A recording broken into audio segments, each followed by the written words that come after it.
Supreme court کے جج justice قاضی فائز عیسیٰ کے خلاف صدر کو خط لکھنے کا ریفرنس تو سپریم جوڈیشل کاؤنسل خارج کر چکی ہے، مگر ان کے خلاف صدارتی ریفرنس اب بھی برقرار ہے اور اس ریفرنس کے خلاف اب تک سپریم کورٹ میں 4 درخواستیں دائر ہو چکی ہیں۔ ان 4 درخواستوں میں سے ایک درخواست خود جسٹس قاضی فائز عیسیٰ نے دائر کی ہے، دوسری درخواست سینئر وکیل عابد حسن منٹو نے، تیسری درخواست سپریم کورٹ بار ایسوسی ایشن نے اور اب چوتھی درخواست پاکستان بار کونسل کی طرف سے دائر کی گئی ہے۔ پاکستان بار کونسل کی طرف سے آج دائر کی گئی درخواست میں سپریم جوڈیشل کونسل کی کارروائی کے طریقہ کار پر سوالات اٹھائے گئے ہیں، ساتھ ہی سپریم جوڈیشل کونسل کے سربراہ چیف جسٹس پر بھی اعتراض اٹھایا گیا ہے۔ یہ عدالتی معاملات کے حوالے سے ایک بہت بڑی پیش رفت سمجھی جا رہی ہے۔ پاکستان بار کونسل کی درخواست میں موقف اختیار کیا گیا ہے کہ کیا سپریم جوڈیشل کونسل کو زیر التوا ریفرنس کو نمٹانے کے لیے پروسیجر کی پیروی کرنی چاہیے یا سپریم جوڈیشل کونسل جسٹس قاضی فائز عیسیٰ کے خلاف ریفرنس کو بغیر وجہ بتائے ترجیح دے سکتی ہے۔ درخواست میں موقف اختیار کیا گیا ہے کہ زیر التوا ریفرنسز کو ملتوی رکھنا، کچھ کیسز میں ججز کی ریٹائرمنٹ تک انہیں ملتوی رکھنا اور کچھ مخصوص ریفرنسز کو اٹھانا اور ان سے تیزی سے نمٹنا، کیا یہ آئین کے آرٹیکل کی خلاف ورزی نہیں ہے؟ پاکستان بار کونسل نے اپنی درخواست میں موقف اختیار کیا کہ جو باتیں چیف جسٹس اور جسٹس قاضی فائز عیسیٰ کے درمیان ہوئی ہیں تو کیا اس کے بعد یہ مناسب ہوگا کہ chief justice supreme judicial council کا حصہ رہیں؟ پاکستان بار کونسل نے اپنی درخواست میں موقف اختیار کیا کہ کیا ججز کی آزادی کو ایگزیکٹو، ساتھی ججز اور سپریم جوڈیشل کونسل کے ممبران کی ممکنہ مداخلت اور اثر سے تحفظ فراہم نہیں کرنا چاہیے؟ پاکستان بار کونسل نے اپنی درخواست میں موقف اختیار کیا کہ کیا سپریم جوڈیشل کونسل کے کسی ممبر سے متعلق کوئی انکوائری یا ریفرنس زیر التوا ہے؟ اگر ہاں تو کیا ان ریفرنسز کے نمٹنے سے پہلے یہ مناسب اور قانون کے مطابق ہوگا کہ وہ ممبر سپریم جوڈیشل کونسل میں بیٹھیں؟ پاکستان بار کونسل نے اپنی درخواست میں موقف اختیار کیا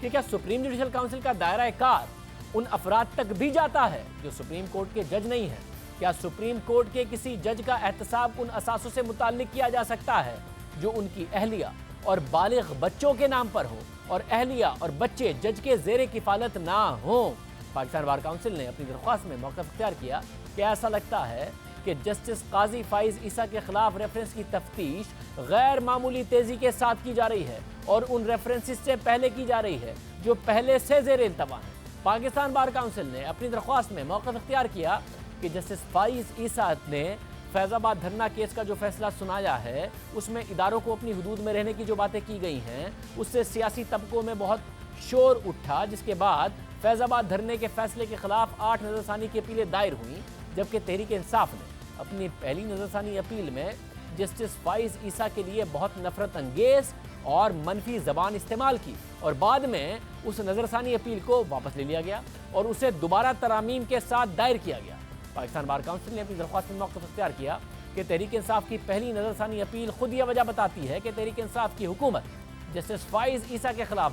بغض رکھتی ہے۔ پاکستان بار کونسل نے اپنی درخواست میں موقف اختیار کیا کہ جسٹس فائز عیسیٰ کو ہٹانا فیض آباد دھرنا کیس کی نظر ثانی اپیلیں سننے کے لیے انہیں روکے گا، جو بصورت دیگر انہی کے بینچ کے سامنے لگیں گی۔ پاکستان بار کونسل نے موقف اختیار کیا کہ اس میں کوئی شک نہیں، جسٹس فائز عیسیٰ کے خلاف جو ریفرنس ہے اس کی حمایت کا مزہ فیض آباد دھرنا فیصلے کے متاثرین نے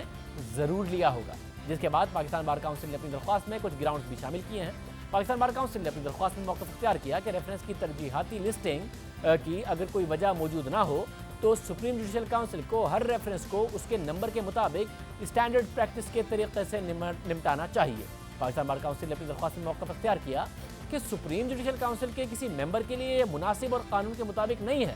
کہ وہ سپریم جوڈیشل کونسل میں اپنے خلاف انکوائری ختم ہونے سے پہلے بیٹھیں۔ اس کے علاوہ چیف جسٹس نے اپنے 19 اگست کے فیصلے میں کچھ باتوں کو تسلیم کیا، اس کے بعد ان کی طرف سے سپریم جوڈیشل کونسل کا حصہ رہنا مناسب نہیں ہے۔ پاکستان بار کونسل نے اپنی درخواست میں موقف اختیار کیا کہ صدارتی ریفرنس کو بدنیتی پر مشتمل قرار دیا جائے اور سپریم جوڈیشل کونسل کو اس ریفرنس کی کارروائی سے روکا جائے۔ اب یہ اہم درخواست ہے جو کہ پاکستان بار کونسل کی طرف سے دائر کی گئی ہے، جس میں کئی سوالات اٹھائے گئے ہیں۔ اس حوالے سے بات کرتے ہیں پاکستان بار کونسل کے رکن کامران مرزا سے۔ کامران مرزا صاحب، بہت شکریہ